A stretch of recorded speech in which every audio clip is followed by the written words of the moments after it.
जय जय रघुवीर समर्थ। राम राम राम। नमस्ते परमात्मा ने, नमस्ते सद्गुरुदेवाय नमः, नमस्ते पुंडरीकाक्षाय नमः। राम राम राम राम। सर्व गुरुभक्तांना, हरिभक्तांना स्वानंदाचा राम राम। श्रींच्या पूज्य श्रींच्या चरणी, गुरुदेवांच्या चरणी, संतांच्या चरणी कोटी कोटी नमन। राम मित्रांनो, आज पुन्हा एकदा अष्टावक्र गीता, या गीतेचं महत्त्व अनन्यसाधारण आहे। त्याचं कारण असं, हा ब्रह्मनिष्ठ महात्मा ज्याने आईच्या गर्भातच आत्मज्ञान प्राप्त करून घेतलं आणि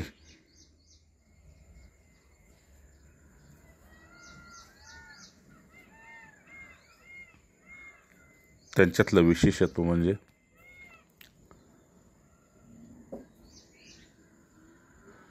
की त्या काळचा एवढा वैभव संपन्न राजा, ज्याला ज्ञान संपन्नतेची सुद्धा अपेक्षा होती, अर्थात एकाच वेळा त्याला ब्रह्मनिष्ठ सुद्धा होण्याची इच्छा होती,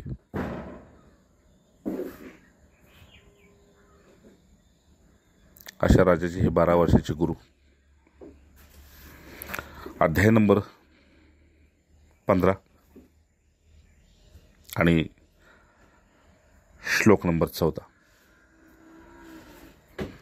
विशेषत्व बंधवणं याचं असं आहे,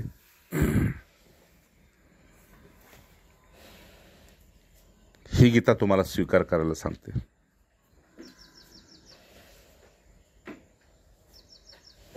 आणि स्वीकृती हा अभ्यास नव्हे, स्वीकृती म्हणजे साक्षात सतत जागृती आहे, तो अभ्यास नव्हे।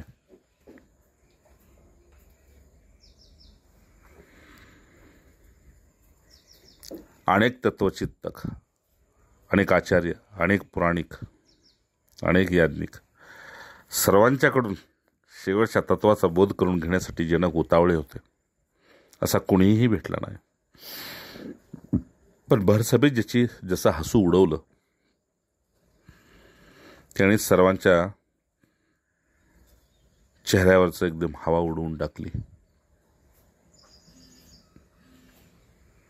त्या पुरुषांची वृत्ती क्षणात अंतर्मुख केली, असा हा तत्वदर्शी पुरुष।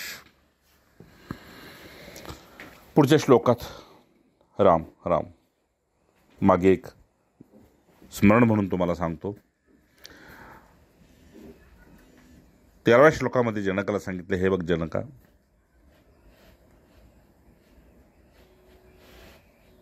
तू भेदशून्य आहेस, अविनाशी आहेस।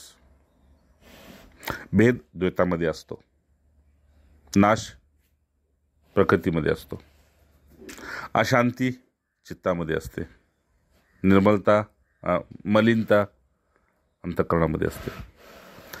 तुझ्याकडे असं काहीच नाही, ना तू याचा दास आहेस, ना तू याचा मालक आहेस। मालकी म्हणावी तर हक्क असला पाहिजे, पण चैतन्याचा प्रकृतीवर बिलकुल हक्क नाही, हक्क नाही।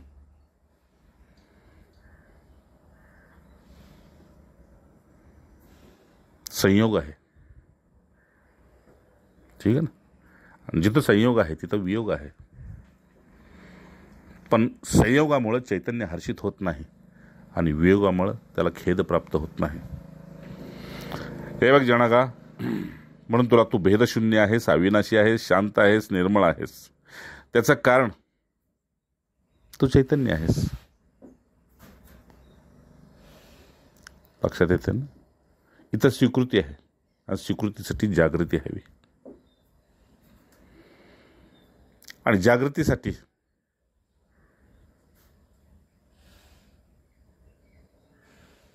अंतर्मुक्ता, आणि ते अंतर्मुक्त आपलं अनुसंधान टिकवून धरते। म्हणजे ज्यांना देहदृश्य प्रिय आहे त्यांच्यापासून हातभर सतत लांब राहायचा प्रयत्न करणे, त्याचं नाव चातुर्मास आहे। हे बघ जनका, यासाठी त्या चैतन्याला ना जन्म आहे ना मृत्यू, ना कर्म आहे ना अहंकार. कर्मामुळे अहंकार होतो, अहंकारामुळे कर्म होतं. आणि अहंकाराला द्वैत प्रिय आहे.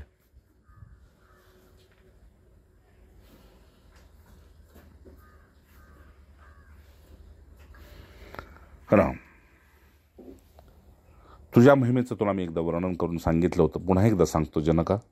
ज्याप्रमाणे एकाच सोन्याने घडवलेली बांगडी असते, बाजूबंद असतो, घुंगरू असते.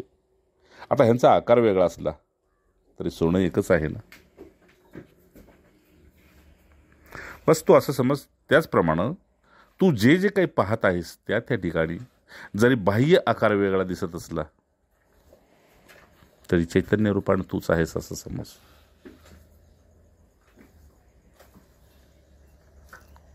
कारण तू सुवर्ण आहेस.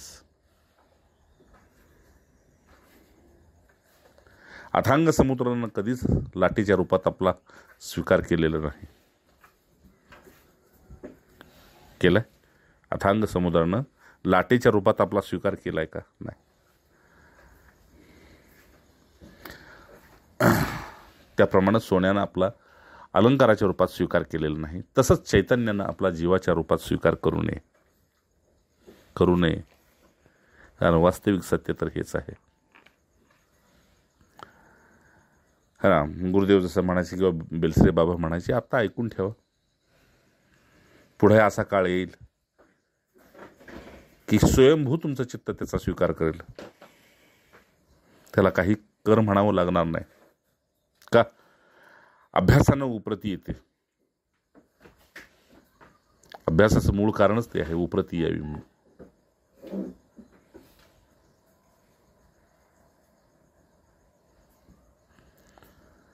एकदा रमण महर्षींच्याकडे त्याचा एक शिष्य आला होता. आता म्हटलं, काही केलं माझं मन, नामस्मरणामध्ये लागत नाही, यज्ञ यागात लागत नाही, तीर्थव्रतात लागत नाही, त्याला काय पाहिजे हेही कळत नाही, पण माझ्या चित्ताची अस्वस्थता जात नाही.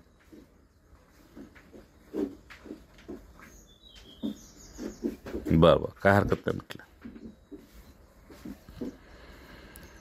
आणि मग रमणांच्या जवळ एक व्यक्ती जी होती, कोण स्वामी होते, त्यांचं नाव नारायण काय, त्याला ते म्हटले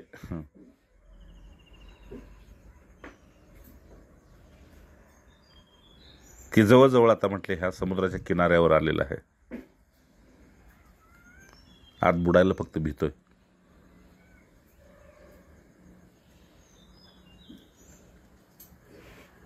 कारण आपल्या आत्मस्वरूपाशी सतत संलग्न राहणं याच्यासारखं श्रेष्ठ समाधान, संतुष्टी आणि वैराग्य दुसरं काहीच नाही. हे रमणांचं वाक्य आहे.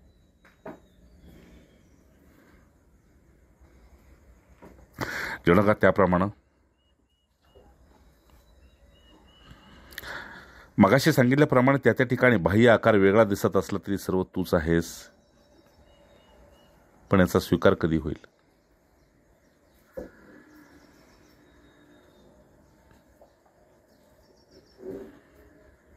अष्टावक्र सांगतात, स्वीकार होण्यासाठी सुद्धा कामनारहित व्हावं लागतं. तेव्हा निश्चयाचा बोध तुझ्यामध्ये स्थिरावतो. तू अकिंचन राहा बस. जे जे अकिंचन होते नाही का, श्रीमद भागवतामध्ये कुठल्या तरी पुरुषाची वाट बघत संपूर्ण रात्र गेली. कुणी वैभवशाली, श्रीमंत, पदाधिकारी असेल, त्याची वाट बघण्यात रात्र गेली. आणि एक क्षण असा आला की आता परमपुरुषाची वाट बघत बसायची, यांची नाही. आणि दिव्यत्व आलं पिंगलेला, आणि तीच पिंगला दत्तात्रयांची गुरु झाली आहे. अर्थात तुला शांतीची अपेक्षा आहे का, इच्छा आहे का?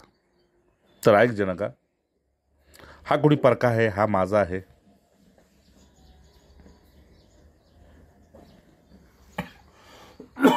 तो माझा नव्हे. या भेदबुद्धीचा त्याग कर.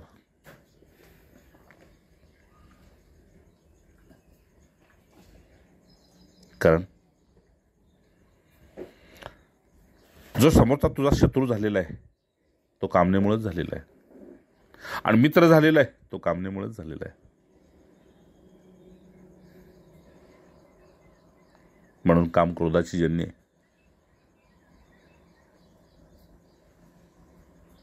आणि लोभाची सखी आहे. काम लोभाची सखी आहे. एवढं कर, तू भेदबुद्धीचा त्याग कर. मग तुझ्या अनुभवाला जे येईल ते हेच जे मी अनुभवतोय. आणि मी काय अनुभवतोय तर मीच सर्वत्र आत्मस्वरूपानं आहे. म्हणून तुला बघितल्यानंतर मला प्रसन्न होण्याचं कारण दुसरं काहीच नाही. तू माझा शिष्य झाला आहेस आणि तू गर्भश्रीमंत आहेस, तू पदाधिकारी आहेस, वैभवशाली आहेस, या काही उपाधीशी माझं घेणं देणं नाही. या उपाधींशी माझं काही घेणं देणं नाही. आज लौकिकामध्ये आपण तेच पाहतोय. कोणी आमदार, खासदार, अन्य कोणी आले गर्भश्रीमंत तर साधूचं साधुत्व जात आहे. मी अनुभवतोय लोकांना. आणि त्याची जी हुजुरी मुजरेगिरी करतात ते खरं साधुत्व नव्हे. हां, लौकिकात त्याला मान हवा असेल देऊन टाक. तो मान देण्याचं स्वरूप काय आहे? तर जर का ब्रह्मनिष्ठाला आलेल्या आसन देतोयस त्यालाही आसन दे. याच्या पलीकडं काय? राम पण तस्मात कालाय नमः हे असं होत झालेलं आहे की यथात्मा दृढनिश्चय, हा दृढनिश्चय निघून चाललेला आहे. असो, हे बघ, तुझं शिष्यत्व मी स्वीकारलेलं आहे. मगाशी सांगितल्याप्रमाणे तुझं वय पाहिलं नाही, वैभव पाहिलं नाही. पाहिलं का? जसं काळामध्ये, जसं प्रेमामध्ये वेळ पाहिली जात नाही आणि वय पाहिलं जात नाही. ठीक आहे ना? तो म्हणलं नाही काळ वेळता या लागी. म्हणून जनका तो एवढंच कर, जसं मी तुझं शिष्यत्व स्वीकारलेलं आहे त्याच प्रसन्नतेनं ते गुरुत्व तुला स्वीकारावं लागेल. ठीक आहे ना? या स्वीकृतीमध्ये प्रसन्नता असेल तर ते स्थिरावतं, प्रसन्नता नसेल तर ते अखंड अस्थिर आहे.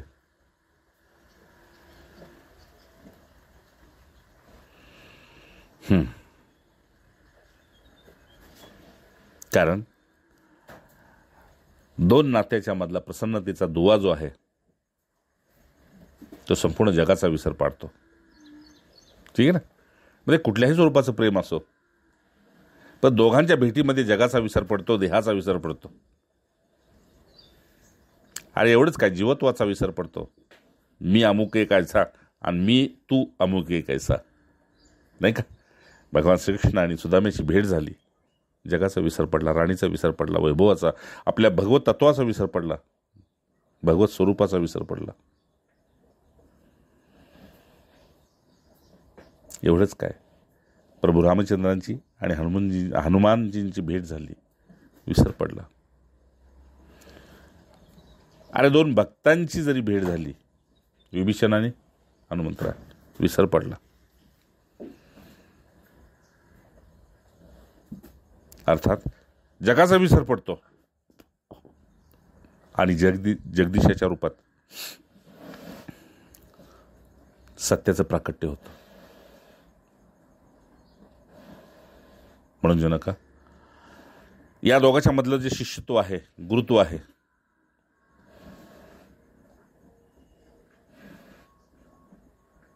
तर माझ्या प्रसन्नतेप्रमाणे तुझी प्रसन्नता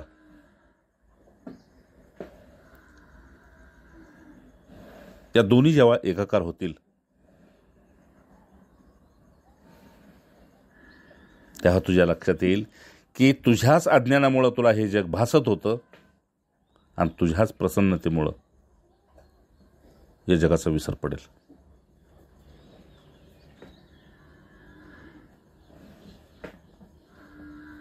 एवढंच काय, एवढंच काय, माझ्या याही वचनावर तू विश्वास ठेव की माझ्या कृपेपेक्षा तुझ्या पुरुषार्थातून, तुझ्याच आत्मज्ञानाने त्याचा नाश होईल.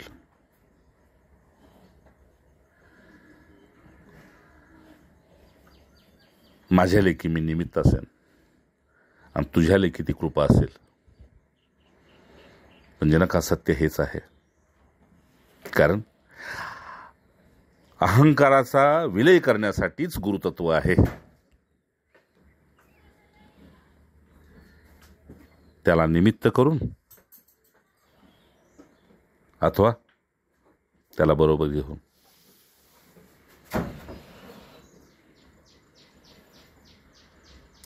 कारण अनेकांना पुरुषार्थाचा सुद्धा अहंकार झालेला आहे आणि त्या अहंकाराच्यामुळं आत्मज्ञानाच्या स्थितीमध्ये परिच्छिन्नता येते. ठीक आहे ना, परिच्छिन्नता येते.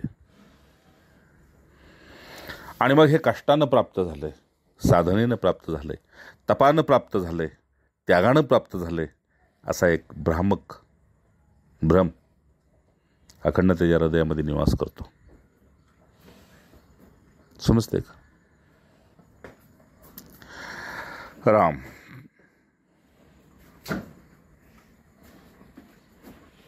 जनका, तुला पुन्हा सांगतो, तुझ्याच आत्मज्ञानानं त्याचा नाश होईल. विश्वास ठेव. विश्वास ठेव. ज्ञानाचा उदय झाल्यावर तूच एकटा आणि एकच उरतोस. जसं आकाशात चंद्र आणि सूर्य, त्याप्रमाणे ज्ञानामध्ये एक स्वयं आणि तेही सदोदित, ज्याचा उदय नाही, ज्याचा अस्त नाही, असं एक तुझंच चैतन्य स्वरूप तुझ्याच दर्शनाला आल्यानंतर तुला आश्चर्य वाटेल की जे आरशात दिसतोय तोही मीच आहे आणि आरशाच्या बाहेर आहे तोही मीच आहे. राम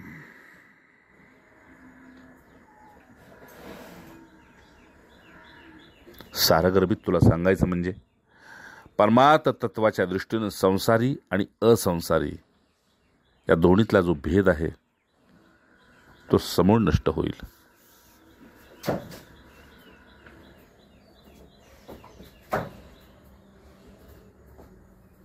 कारण झोपलो म्हणून स्वप्न दिसतंय, झोपलोय म्हणून, आणि जागे आहोत म्हणून कल्पना होत आहेत. बस साराचा सार तुला हेच सांगायचे, निर्वासना स्फूर्ती मात्र न किंचित देवशाम्यती. जनका, विश्वास ठेव. भ्रांती मात्र मिदम विश्वम न किंचिदिति निश्चयी. अरे, संपूर्ण सिद्ध पुरुषांचा, संपूर्ण योगी पुरुषांचा, संपूर्ण ज्ञानी पुरुषांचा हाच एक अनुभव आहे, आणि तो म्हणजे हे जगत केवळ भ्रांतीमुळे दिसत आहे. अन्यथा इथे रमण्यासारखं काही नाही रे.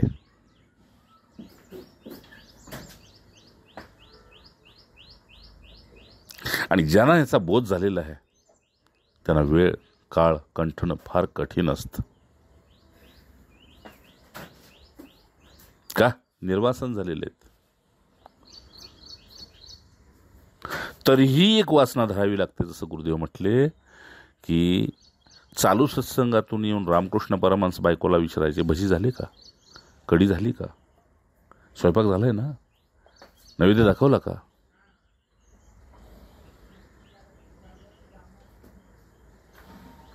ते वाळवंटामध्ये राहत होते, काय ना त्यांचं, प्रभुदत्त ब्रह्मचारी, नाही का, प्रभुदत्त ब्रह्मचारी. अरे, लहान होते, दृश्य काय पाहिलं, जसं पहिली सोंग चालायची की नाही गावागाव, तसं नाटक चाललं होतं. आणि त्या नाटकामध्ये प्रभू रामचंद्रांना वनवास झाला, आणि तो वनवास झाला आणि प्रभू रामचंद्र वल्कल नेसून जसं बाहेर पडले हे दृश्य पाहिलं आणि त्यांचं हृदय गदगद झालं.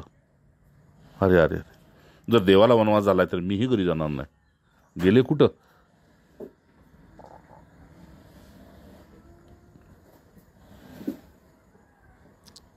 तर जिथे साधूंचा जमावडा लागलेला होता आणि दुसऱ्या दिवशी तिथं काय होतं तर संन्यास देत होते तिथं, म्हणजे संन्यास दीक्षा चालली होती. हे गेले ना, म्हटले मला संन्यास घ्यायचे. अरे संन्यास घेतला तर म्हटलं ठीक आहे, आता तुला निषेध आहे, तो आता कुठेही भ्रमंती करू. नाही म्हटले संन्यास घेतला, आता काय भ्रमंती करायची. निर्वस्त झाले. आम्हाला म्हटलं हे लंगोट घे. अरे संन्यास घेतल्या म्हटले, संन्यास लंगोटीपासून संन्यास का नको, सगळ्यापासून संन्यास. मग लंगोट कशाला पाहिजे. लंगोट बी काढून टाकली. उभं आयुष्य एकाच ठिकाणी राहिले.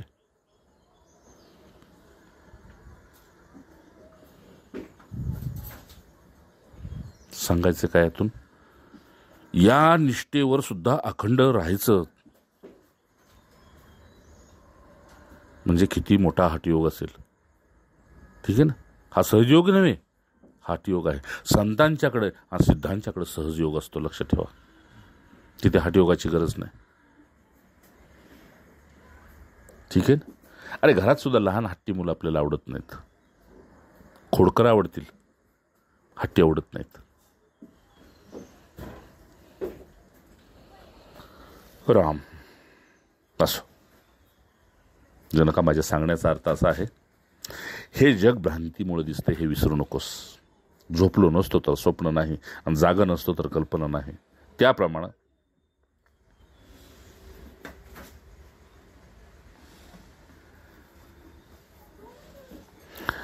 जगाच्या स्वीकृतीची मान्यता तुझ्यामध्ये स्थिरावली. जगाच्या स्वीकृतीची मान्यता तुझ्यामध्ये स्थिरावली. त्याचा परिणाम जनका असा झाला की स्वतःच त्या स्वीकृतीमुळं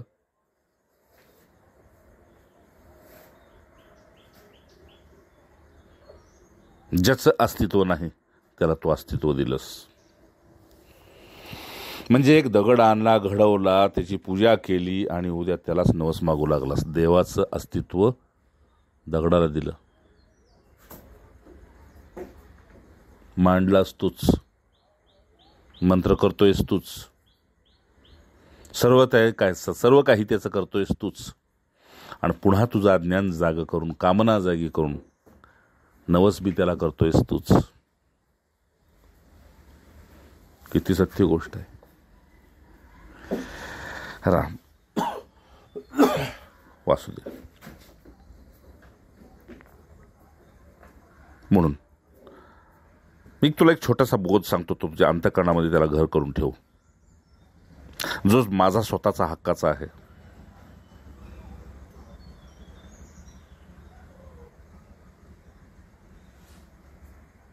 आणि तो बोध असा आहे,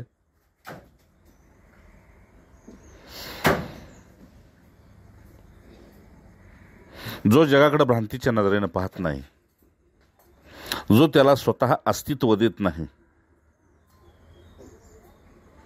तो त्या जगापासून अखंड वासनारहित राहतो, केवळ स्फूर्ती मात्र होऊन राहतो. असा पुरुष अखंड शांतीला प्राप्त होतो. हा माझा आत्मबोध आहे, हा स्वयंभूबोध आहे.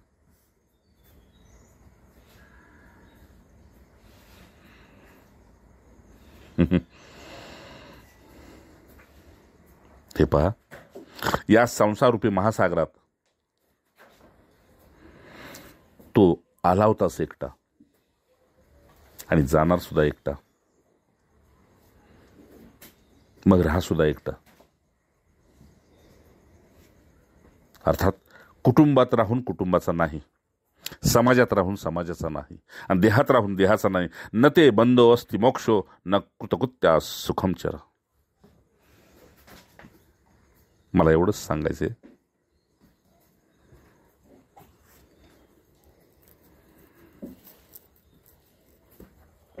की तू असंग होतास, असंग आहेस. त्यासाठी तुझं साक्षीत्व जाग कर, जे स्वयंभू तुझ्याकडे आहे. साक्षीत्व आहे, कुठल्या ना कुठल्या गोष्टीकडे तू पाहतच आहेस. कधी आरशात स्वतःकडे पाहत बसतोस, तर कधी विचारांना स्वतःकडे पाहत बसतोस.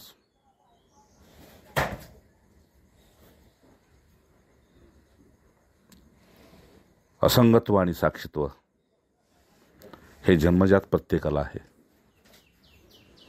याचा सदुपयोग की दुरुपयोग हे ज्याच्या त्याच्या उद्देशावर अवलंबून आहे. जनका,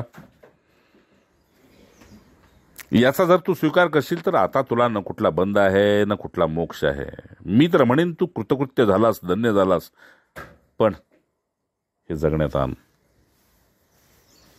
हे जगण्यात आण.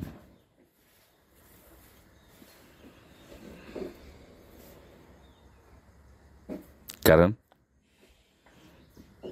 जसं गुरुदेवांच्याकडून ऐकलं होतं, खाताना आपण कुटुंबात एकत्रित खातो ना, पण झोपताना आपल्या आपल्या निद्रेच्या कुशीत आपण एकटेच जातो. निद्रेच्या कुशीत एकटेच जातो. अरे एवढं मुलावर प्रेम आहे, आईवडिलावर आहे, पत्नीवर आहे, कुटुंबावर, तरी सुद्धा देहावरचं बी प्रेम टाकून एकटा देहाशिवाय कुशीत जातो, योग निद्रेत जातो.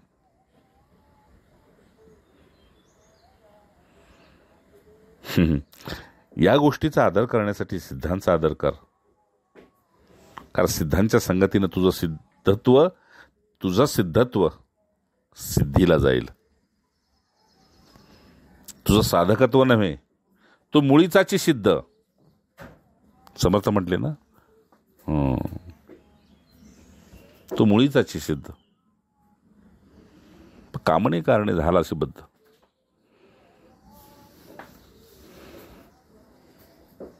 म्हणून मना कामना दुष्ट कामा नाही रे. राम, हे बघ जनका, हे चिन्मय संकल्प विकल्पाने, हे जे तुझं स्वरूप आहे ना, चिन्मय चैतन्य रूप, ते संकल्प विकल्पाने तू आपलं चित्त क्षोभित करून घेतलेलं आहेस. सुशोभित नाही, सुशोभित नाही, क्षोभित करून घेतलेलं आहेस. म्हणजे छोट्या छोट्या गोष्टीचा क्षोभ आहे, शोक आहे, आणि त्याचं कारण मोह आहे. कुठेतरी तुझी आसक्ती तू बांधून ठेवलेली आहेस, तिला मुक्त कर. कुठे संकल्पानं तर कधी कुठे विकल्पानं तो आपलं चित्त तिथे जोडून ठेवलेलं आहेस.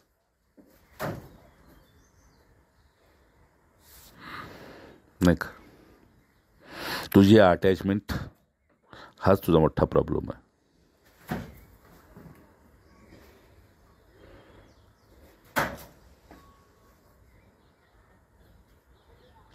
श्रुतीने बी ते सांगितलं नाही, संकल्प ब्रह्म उच्यते. आणि मग या संकल्पाचा नाश करायचा तर कसा करायचा? तर कामना रहित राहण्यासाठीच पुन्हा पुन्हा कामना उठली की त्याला शस्त्राच्या, गुरुमंत्राच्या शस्त्रानं कापून टाक आणि निष्काम होऊन तुला जे इति कर्तव्य आहे ते करत राहा, वाटत असेल तर. पण हे विसरू नको की काही केल्यानंतर तुला मिळणार आहे, ते प्रपंच असो किंवा परमार्थ असो. जे तुला श्रवणानं प्राप्त होणार आहे ते काही केल्यानं नाही.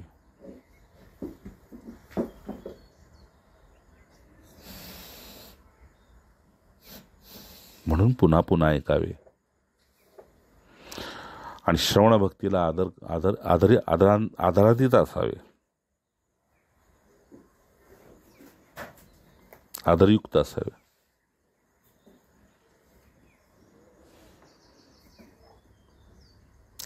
शास्त्राचा आपण स्वाध्याय करतो, त्या स्वाध्यायाच्या ठिकाणी सुद्धा ते श्रवणच आहे असं समजावं. भगवान श्रीकृष्ण गीता सांगतात, अर्जुनाला नव्हे मला सांगतात. महामुनी वशिष्ठ, योग वशिष्ठ रामाला नव्हे मला सांगतात. शुकदेव भागवताला परीक्षित सांगत नाहीत, परीक्षिताला भागवत सांगत नाहीत, तर शुकांच्या नजरेत मीच महाभागवत आहे मलाच ते सांगतात. जसं लाखो शिष्य असोत, पण ज्यावेळेस गुरु ब्रह्मस्वरूपाची किंवा उपनिषदांची व्याख्या ज्यावेळेस करतात त्यावेळेस प्रत्येक शिष्याला असं वाटलं पाहिजे नाही, जसं माऊलीने वर्णन केलेलं आहे, माझ्या गुरुंना हजारो शिष्य आहेत, पण मला ते सहन होत नाही. गुरु माझा एकटेच आहे. जसं लहान बाळाला असं वाटतं की ही आई फक्त माझी आहे, त्याप्रमाणे तू या गोष्टीचा स्वीकार केलास तर संकल्प विकल्प रहित होऊन निश्चित ज्या आनंद स्वरूपात मी राहतो, ज्या आत्मस्वरूपात मी राहतो, ज्या आत्मज्ञानात मी राहतो, तुझाही तिथेच निवास असेल. या गोष्टीला विश्वास ठेव. कारण त्यजैव ध्यानम सर्वत्र मा किंचिदधी धारे. आत्मा त्वं मुक्त एवासी किं विमृश्य करिष्यसि. अरे, जे तुला स्पष्ट आहे त्याला बघण्यासाठी आणखी काय लागतं का? हातावरचा आवळा पाहण्यासाठी तुला चष्मा लागेल का? ध्यान करावं लागेल का? अरे नाही, ज्या गोष्टीवर तुझं प्रेम आहे ती गोष्ट स्वयंभूत या ध्यानातच आहे, तुझ्या अंतःकरणातच आहे, तुझ्या मनबुद्धीतच आहे. म्हणून ध्यान करणं ही मनाची क्रिया आहे, त्याचा विषय सोडून दे. ज्या मनाचा आणि ध्यानाचा खऱ्या अर्थानं तुझ्याशी काही संबंधच नाही. मग तू ध्यान कोणाचं करतोस?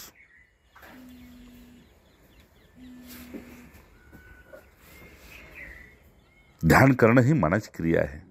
म्हणून ध्यानाचा व हृदयात काहीही प्रतिमा ठेवण्याचा तू कधीही ध्यास घेऊ नकोस.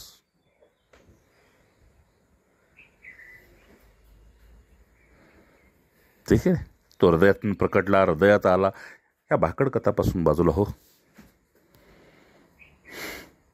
कारण आत आणि बाहेर तूच भरलेला आहेस, याचा विसर पडू देऊ नको. म्हणून पुन्हा सांगतो, ध्यान करणे ही मनाची क्रिया आहे. म्हणून भगवंत सुद्धा मोकळ्या जागेत हृदय आकाशात राहतोय ना. त्यांना असं म्हटलंय ना,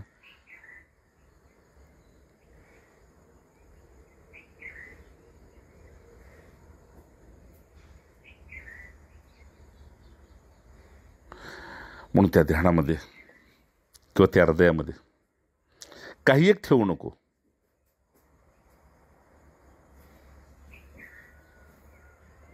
ठीक आहे ना, काही एक ठेवू नको. तूही मोकळा राहा, त्या हृदयालाही मोकळं राहू दे, त्या ध्यानालाही मोकळं राहू दे. मुक्त संघाचे आत्मनी आणि पुरुष अखंड मुक्त संघाचाच असंगतेनं अनुभव घेतो. ठीक आहे ना, लक्षात येते ना. हां, मग ती मानस पूजा मनुष्यवा त्याच्या लांब पुढे चाललोय तुम्ही. ठीक आहे, मग ते लोक तुम्हाला नक्कीच अडवतील. ठीक आहे ना, मग तिथे तुमचं वेळ पण जागं करावं लागेल, शानपण नाही. शानपान केलं तर वादविवाद, आणि ते त्याच्या डोक्याच्या वरचं आहे.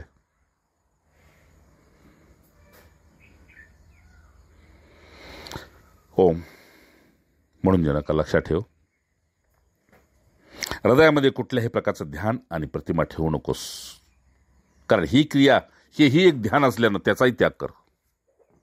कारण त्याचाही तुला ध्यान ठेवावं लागेल की आपल्या हृदयात ते आहे, आता हे नको. जसं एक विवाहित पुरुष आहे, त्याला अखंड ध्यान ठेवावं लागतं. एक विवाहित स्त्री आहे, त्याला अखंड ध्यान ठेवावं लागतं. नाही पाप आहे, नाही पाप आहे, नाही पाप आहे.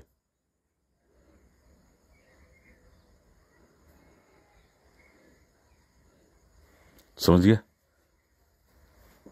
आणि माझं एक पत्नीव्रत, एक पतिव्रत, माझं अमुक व्रत, माझं तमुक व्रत, हे पुण्य आहे. या पाप पुण्याच्या बाहेर पड थोडा.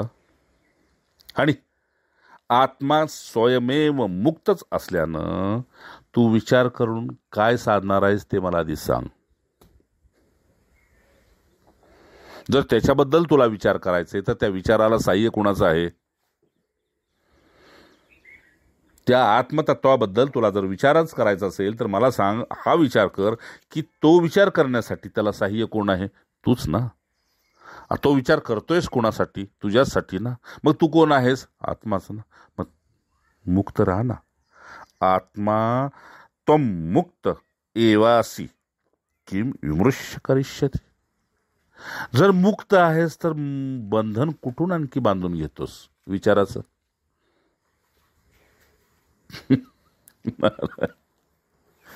समजते काय? अगदी सोपं, म्हणजे ह्याच्यापेक्षा नाही मला सोपं करता येणार, इतकं सोपं सांगतोय मी, माझ्या भाषेत सांगतोय, शास्त्राच्या नाही. कारण ध्यान करणं ही मनाची क्रिया आहे. मन इकडे तिकडे गेलं तर ध्यान तिकडेच जाणार. जिकडं मन तिकडं ध्यान, जिकडं ध्यान तिकडं मन, नाही का? जिकडे गाय तिकडे वासरू, राम, जिकडे उतार तिकडे धार. हे जर सत्य आहे,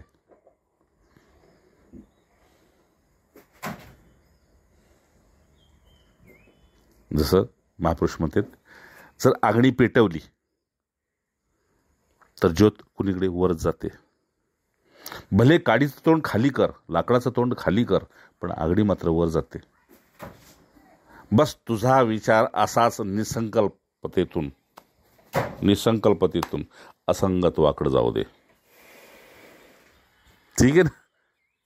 निसंकल्पतेतून असंगत्वाकडे जाऊ दे. का? तुझं तेच स्वरूप आहे. तू प्रकृतीचा नाहीस, तू प्रकृती नाहीस. ऊर्ध्व गच्छन्ति. तुझं अखंड मुख वर असलं पाहिजे, अर्थात ज्ञानदृष्टीनं असंगत्वाकडंच असलं पाहिजे. ते तुझं मूळ स्वरूपच आहे. आणि त्याचं प्रियत्व तुला जनमानसात आणि सुखदुःखात अनुभवायला मिळतं. अधिक सुख सुद्धा एकांताची इच्छा करतं आणि अधिक दुःख सुद्धा एकांताची इच्छा करतं.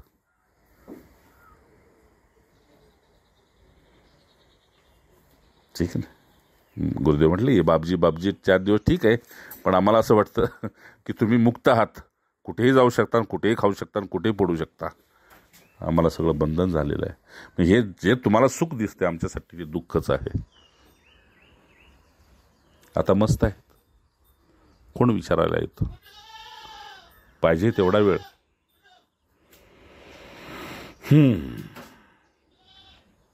म्हणून जनका पुन्हा तुला स्मरण करून देतो, कुठल्याही प्रकारचं हृदयामध्ये कुठली प्रतिमा आणि ध्यान घेऊन स्वतःला बांधून घेऊ नकोस. मुक्त आहेस, मुक्त होतास, मुक्तच राहा.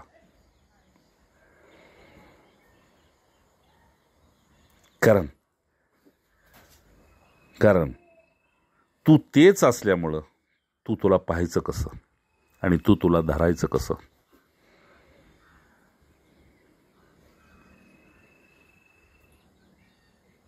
यासाठी पुत्रप्रेमानं, शिष्यप्रेमानं मी तुला एकच संदेश देईन की आता तू या विचारा अधीन राहू नकोस.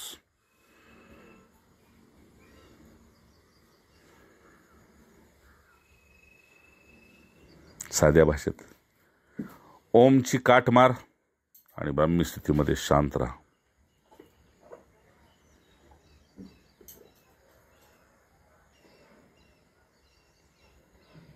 मी ब्रह्म आहे का जीव आहे?